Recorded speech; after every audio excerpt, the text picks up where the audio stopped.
First of all, hi guys. Today with Helen Hurd. Hi Helen. Hello, hello. How are you doing? Good, thank you. Getting over Helen, January cold, but we're all good. that's awesome. Helen is an amazing rock artist doing her own music. She's in the industry now for I think at least 12 years, doing awesome rock cover shows, but also she has started with her own music a couple of years ago. And I think Helen is a perfect example of a strong woman and a tough woman in the music industry, especially in rock, where like we have definitely more men than women. And today, Helen, I thought you could be a great guest to kind of tell us about like your experience of your work in the music industry as a woman, especially in rock, like your challenges. But first of all, just tell us a little bit about you and how you started with music and your own music. Oh God, okay. It hasn't quite been, well, I would say it hasn't quite been 12 years, but actually I trained initially in musical theatre, so that was more than 12 years ago. So that's what I tried to do first, performing in theatre as an actor, fundamentally. And then when I changed direction, I started Permageddon, my 80s rock covers band, and that started with my drummer at the time. We advertised and we pulled the band together, and I knew nothing about putting a band together. I knew nothing about gigging. I knew nothing about functions, bands, and how they work. But I learned on the job. I knew nothing about sound equipment or PAs, and you need all that stuff when you're doing a function band, lights, everything. So I had to learn pretty quickly, as well as learning the songs and the material. But I had a good group of guys around me, and we worked it through. And after about 2 to 3 years of real hard work, it now kind of runs itself, and we're very busy. We're out nearly every weekend,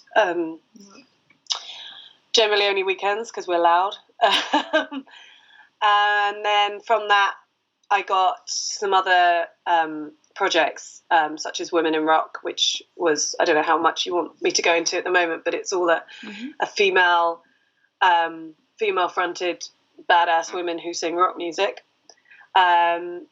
And then from that, I then got asked to guest with Back in Black, which is a Swedish-based all-female AC/DC tribute band. So I spent a year with them touring around Europe. And I still guest every so often when they need me. And then I also got involved with Queens of Rock, which is a similar version to Women in Rock. So I've kind of accidentally fallen into very much female-orientated rock music. But weirdly, in Permageddon, which is my main project and pretty much the most of what I do, I'm singing a lot of male songs. In fact, almost exclusively male songs. And then, of course, I do my own original music, which, as you say, about a couple of years ago. And to be honest, have played off being a female rock singer because there is an audience for that. So I've been doing that. Awesome. Yeah, when I saw you the first time on stage, that was with Permageddon, the band that you actually also like really built up from scratch to now. And I already on stage, I was impressed, like your power and your tough and your strong performer. And I heard like you doing all the crazy male vocals from whoever Bon Jovi to Aerosmith, like everything. That's really, I mean, it's not only acrobatics for your vocals. It is. And it's taken years to sort that as well, because your voice is, as you know, is a muscle, and with all your working out and the physical stuff you do as well, you've got to train it. You got to keep building it. And it's built. Now. It's settled quite nicely because it is a marathon. Yeah. 2 hour set, that kind of vocal is hard. And AC/DC as well. AC/DC used to scare me, and now I can bust out an hour and a half, really without any problems. So. Have you ever heard like people saying when you sing AC/DC or something? Have you ever heard like, "Oh, women can't sing a male song," or did you have any like? I think Back in Black, particularly, I'm not on the front line of that so much, but I know that they have a lot of, not a lot, but because they have amazing followers, amazing fans, but they also do have people who say, I think it's partly women playing guitars, actually, that they have an issue with. You know, women can't play AC/DC, women can't play guitars, can't play drums. I think that's more of a problem than a female vocalist singing AC/DC. So I don't see it as much. If I'm honest with you, it's actually my singing teacher who told me off for singing male songs, because even though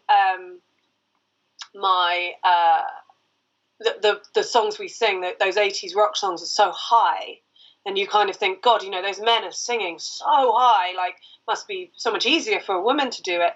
It's still, she keeps telling me, you know, it's still written in a male key. It's still based around a male voice. And we try not to change the keys too much, because there's, you know, there's a timbre, there's a reason why songs are written in keys. They sound different if you change the key. Yeah. And most people won't notice that, but we do. Yeah. And if we can avoid it, we try not to. Obviously, we have to change the key in some. But no, generally, I think just those type of vocals are just hard, whether you're a man or a woman, but maybe just a little bit easier if you're a woman to reach those huge screaming notes that someone like Joey Tempest from Europe, or, you know, would hit. So I guess, many women kind of really sing male rock songs, but I think the big difference was when I heard you singing it. It's like mostly you expect the woman singing it nice and soft, but you're like a really rock singer and you just smash it, and it's like there's I don't sing nicely. power in it. Yeah, I don't sing nicely. Like soft. You sing nice, but that's all. No, I know. No, it's true, and there is this stigma as well coming from musical theatre. I don't know what it is. There's people who don't like that musical theatre sound, that musical theatre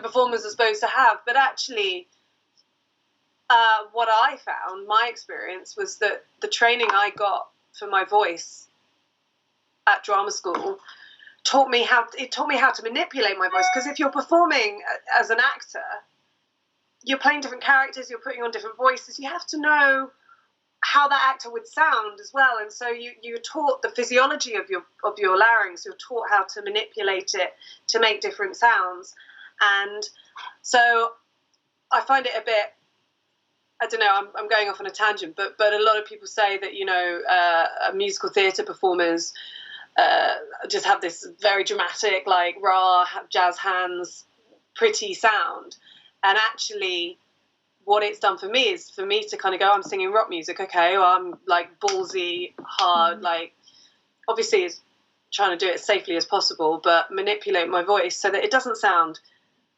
pretty and nice all the time, because that's not what AC/DC or Guns N' Roses, they're not singing pretty, they're singing like, it's ballsy, it's like another instrument, it's in your face, and that's what some of these songs have to be. So you have to hard. In your face. Now we also see you, especially in the industry, not only on stage, you're definitely really like strong in doing the whole business as well, doing the business for your, like, all the marketing, you do all the negotiation with all the events you play and with your band and with your own music. Did you, especially like, I would say behind scenes, you rarely see a woman, or still, like, there's definitely more men than women. How was your experience? I mean, they see you on stage, you look sexy with your clothes and everything, and then probably you come down and they're like, who's the band leader? do they really expect you being in, or what was your experience there?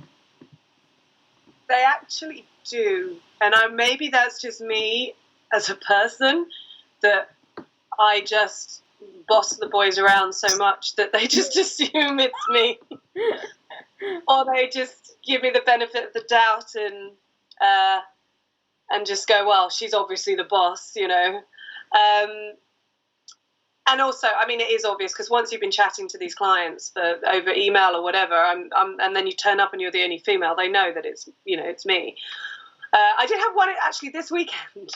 Okay. I was gigging up north, and it was a private event, and we were unloading the equipment, and the owner of the manager of the venue, or whoever he was, he was, you know, showing me the space, and there wasn't a lot of room, and he was complaining a little bit about the lack of organisation that the person who's hired us, you know, and he actually said, you know, I just think she's a typical woman, was how he started. Oh, she's just a typical woman because she hasn't organised properly. And I just looked at him and I was like, just be careful with what you're about to say.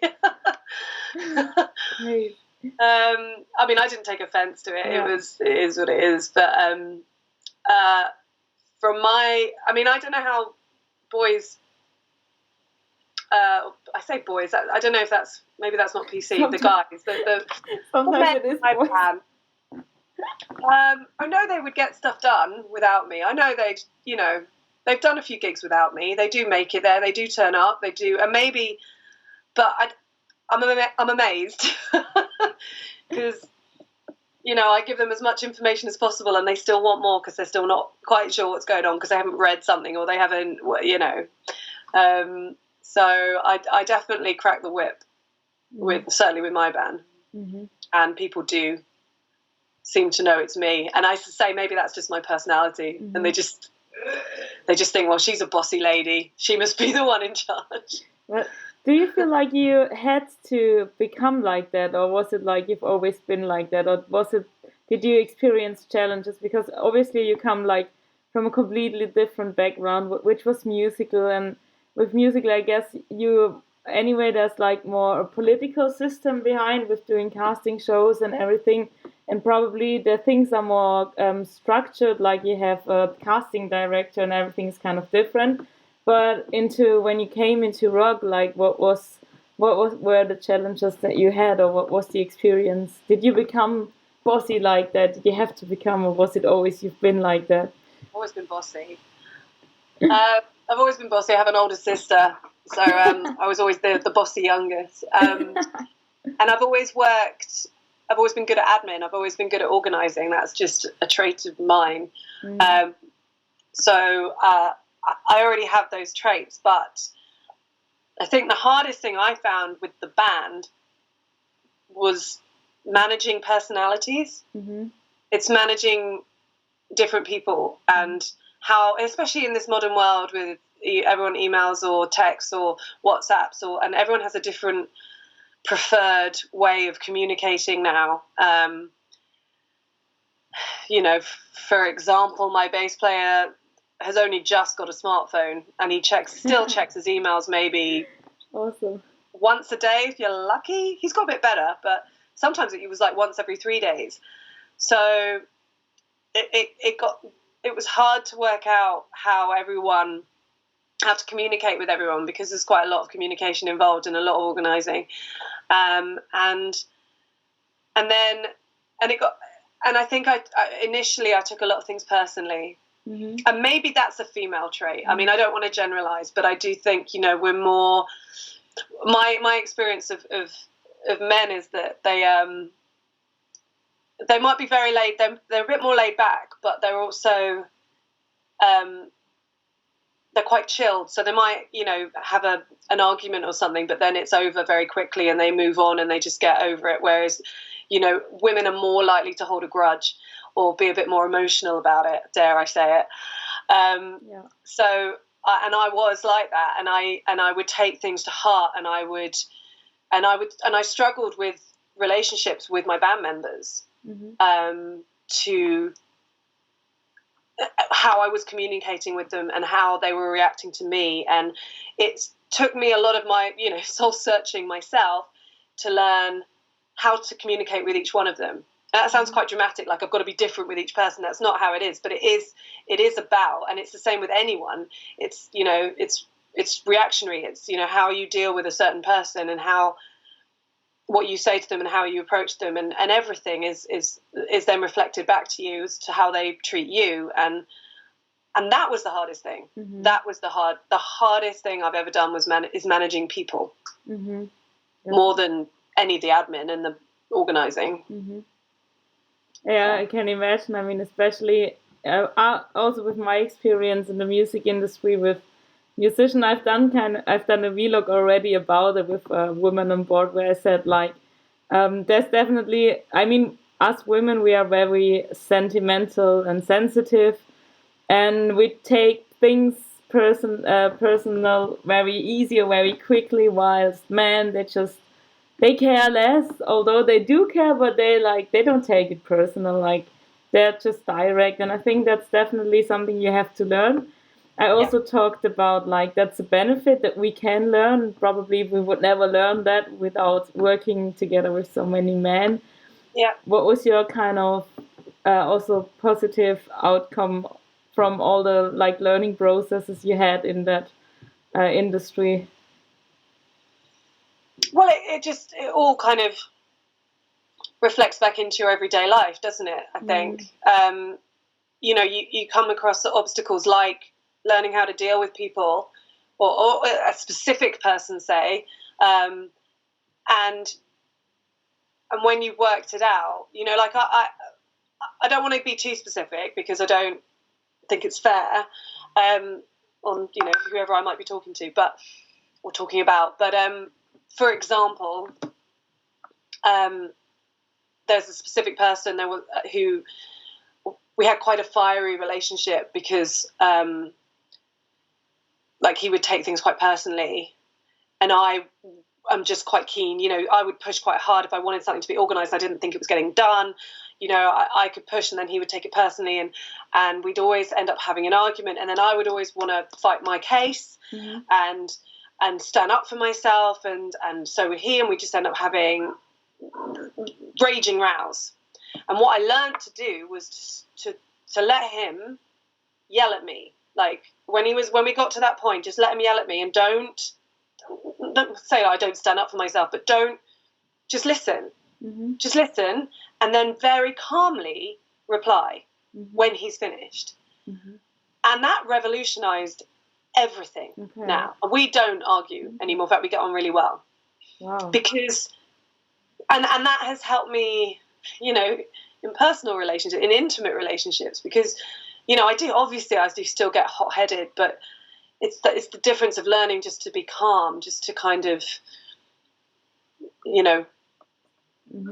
give out what you expect to get back, and then you don't have quite so many rows, and then you're not so stressed, and then and you can be more constructive and more in every part of your life. So that's a clear positive. And learning as well. I mean, because you're talking about male and female, and as I say, you're always going to be generalizing when you talk about the mm-hmm. difference between men and women. But so this is a generalization, but I do like looking at the way that the guys react to things, because mm-hmm. they're different from how I react, and as you say, more laid back and less, and it's good for me to learn, especially when it's something like a band, when Permagen's been going for 8 years, and there's a quality to it that we've got a reputation, we work hard to get to where we've got to, and mm-hmm. I want to keep it like that. So if there's a bad gig or something goes horribly wrong, or someone's really late and it just doesn't look very professional, I get really wound up about it. But they're much more chilled, and I've learned, again, to kind of, no one died, it's fine, it's not the end of the world, we did our best, and okay, it wasn't as good tonight, but what can you do? Mm-hmm. Move on, do the next one, it'll be fine. Mm-hmm. So it's just little things like that. Mm-hmm.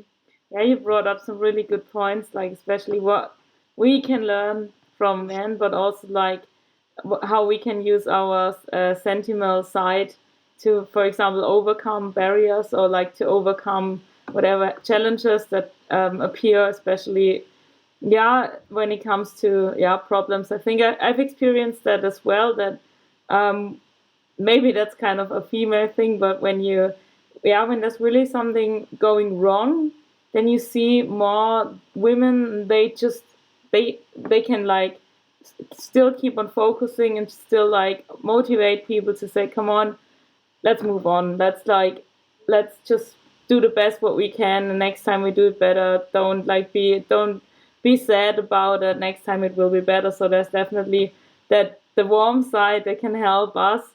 And I think you brought up some good points. It's to know when to use which side of you, or which kind of sentimental feeling.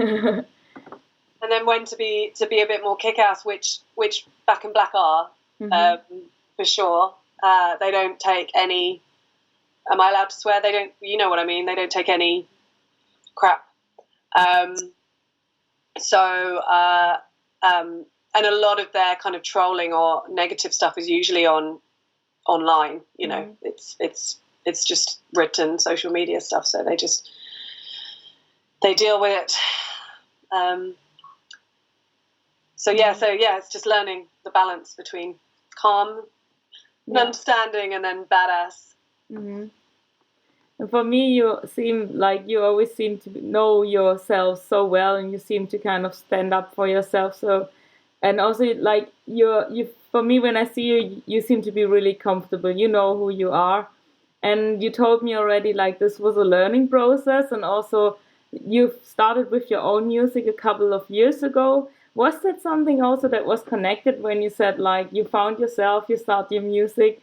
Or is there still like a connection to that? No, I think I've always written songs. When I was at school, I used to write all the time. I've got a whole folder of them, and then I kind of, lost that when I did all the theatre stuff. Went to uni, went to drama school. The music was musical theatre. That was all I did. And then when the band started, when Permageddon started, and I started to realise that, I could make decent money doing this, and they're tried and tested songs. I'm making money. It's awful, really, but I'm making money singing other people's songs. I know that the crowd are going to like them because they're great songs. Why on earth would I want to go and try and write, try and sell my own songs to an untested audience, to throw myself out there and because, songs are, any kind of art is part of your soul. It's your emotions that you throw into something creative, and open myself up for criticism. Why would I want to do that and make less money probably from it? So I never wanted to do it. Never had any interest. And it happened because, I don't know, I think as I did more and more projects and I met more and more musicians, and I went out and did more and more gigs, and I got people connecting with me from the audience. And there is you would know this, but there is like a network of rock lovers, but also a network of people who like specifically female-fronted rock music. And I was guesting with a band at the time who was doing original stuff. I was guesting vocals because I had some duets.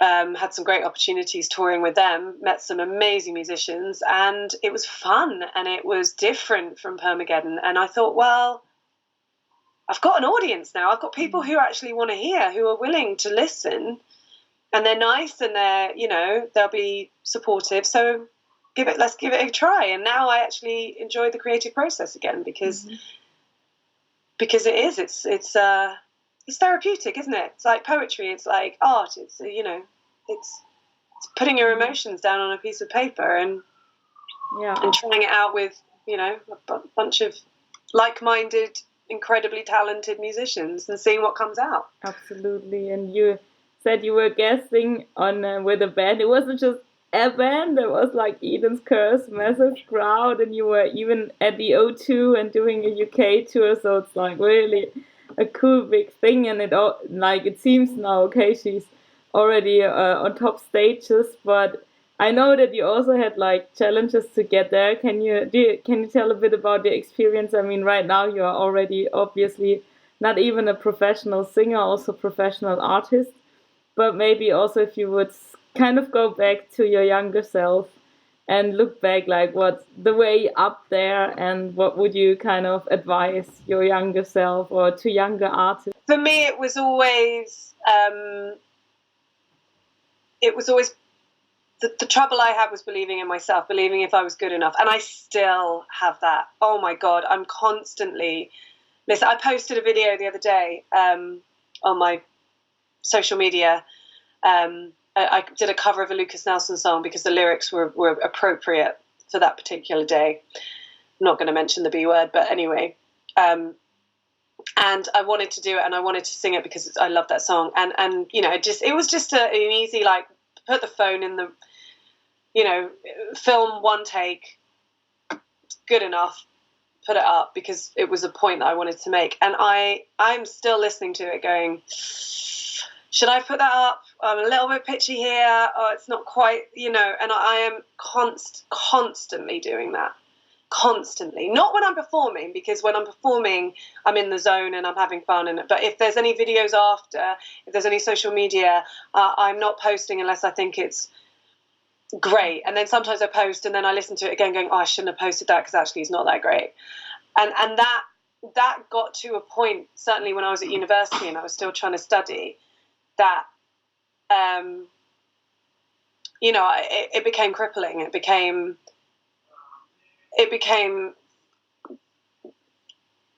just got me to a point where I didn't know. I lost all direction. I lost. I not just lost direction. I ended up with, you know, serious panic attacks. And I think you just have to have the courage of your convictions, and you have to not let someone tell you that. It sounds so cliche, but not let someone talk you down, or, you know, just every day, however you're feeling, just look at maybe just stare at yourself in the mirror for 10 minutes and just tell yourself, I can do this, I'm good enough, until you believe it. Because you have to believe it. Yeah. And if you don't, no one else is going to. And that has taken me a long time to learn. Yeah, that's really true. And it's also all about fun. Oh my God, it's just about fun as well. Sometimes you forget that. Sometimes, you know, why am I doing? Yeah, because I really enjoy it, and I'm really lucky. Got to remember that as well. So it's just, and I think it's even harder in this day and age. I mean, I don't know, because social media and everything's only happened very, very recently. But yeah, so it's just have to have the courage of your convictions, I guess. It's a very long-winded way of saying it.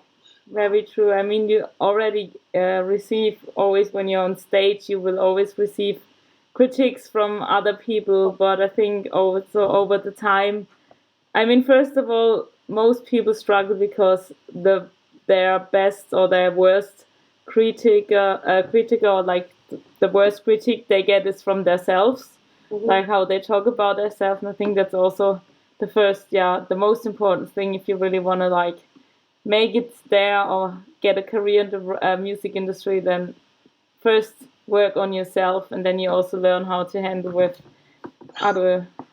Because you'll always get it, and you do have to know. You have to know how to deal with it when you get it. Because I mean, you got that in the theatre as well.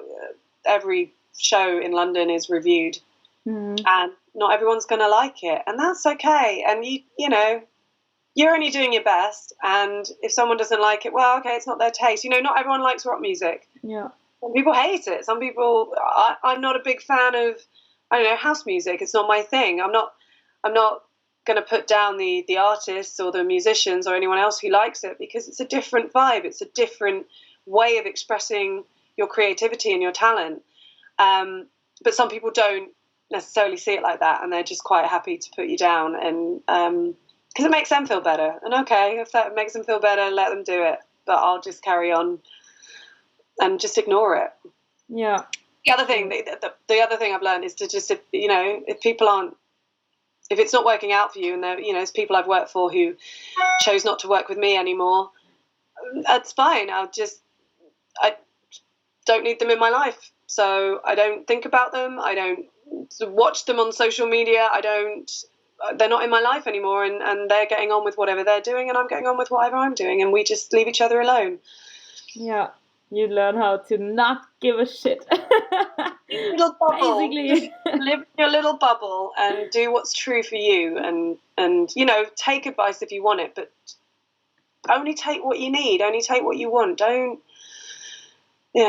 get too bogged down in it all, because it's so easy now for people to just contact you. Yeah. Every time I get a little email saying there's a new comment on your YouTube channel, I'm like, oh God, is it good or is it a bad one? Oh. No, but also you just brought out your latest single, "This Is My Timeline," which is also the title of your EP. Is it about yours? But it seems like this is your story. Like, this is about.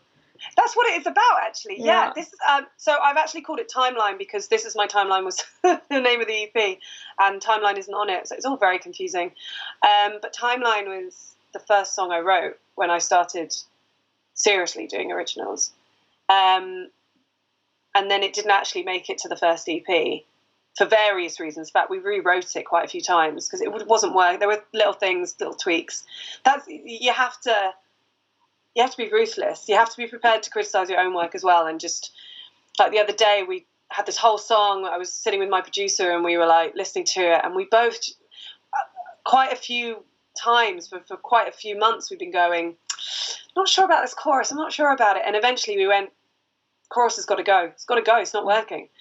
We loved the rest of the song, but the chorus was rubbish. And we thought, well, we're going to have to rewrite it. And we sat down together and we worked through, we completely rewrote. Wow. And you've got to be prepared to do that. You can't, you have to kind of listen and go.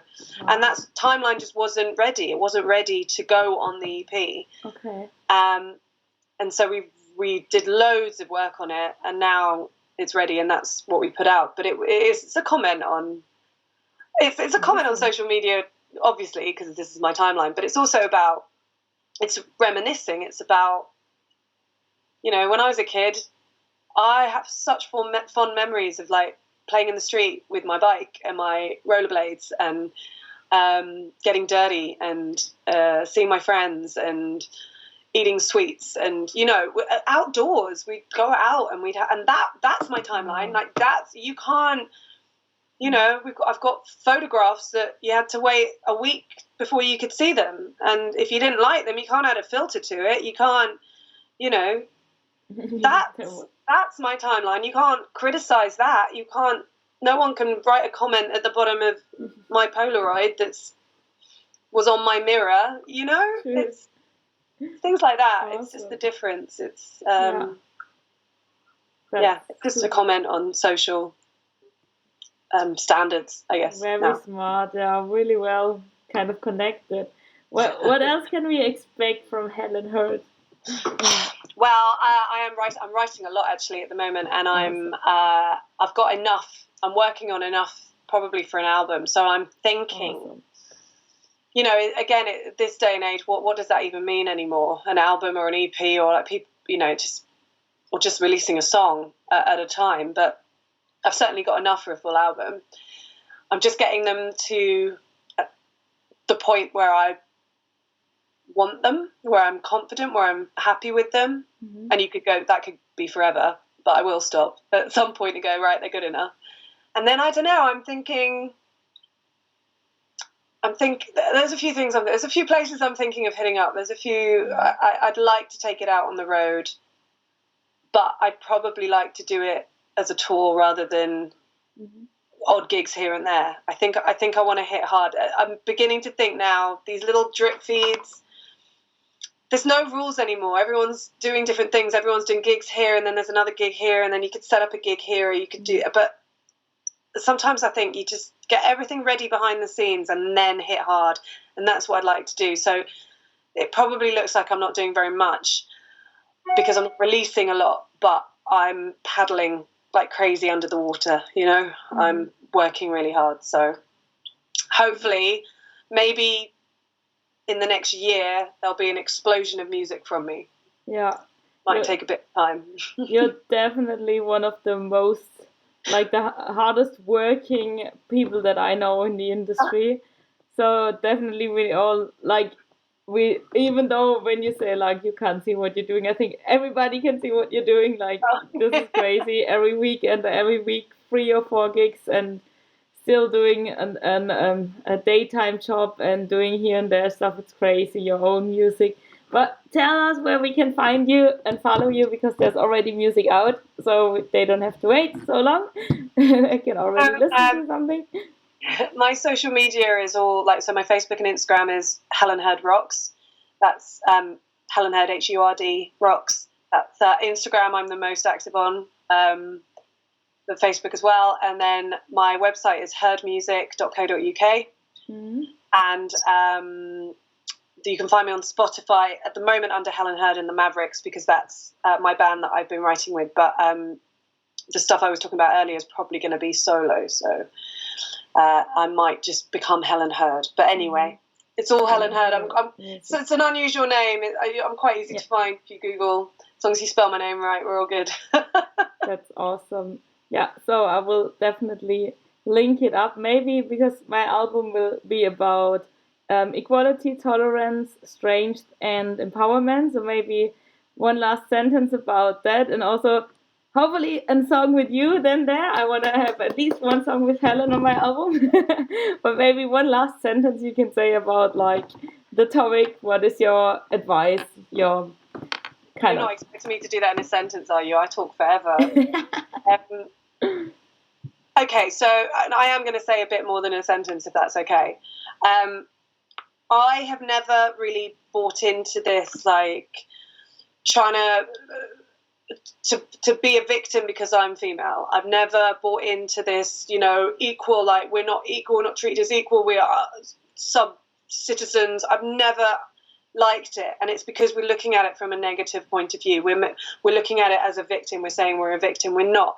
There are so many amazing things that make us incredible as women, and I've fallen into this place in music where I am working with women, but more women rather than men, and it's been an interesting journey, because there are barriers, there are issues, but it's not necessarily the men's fault. It's not their fault.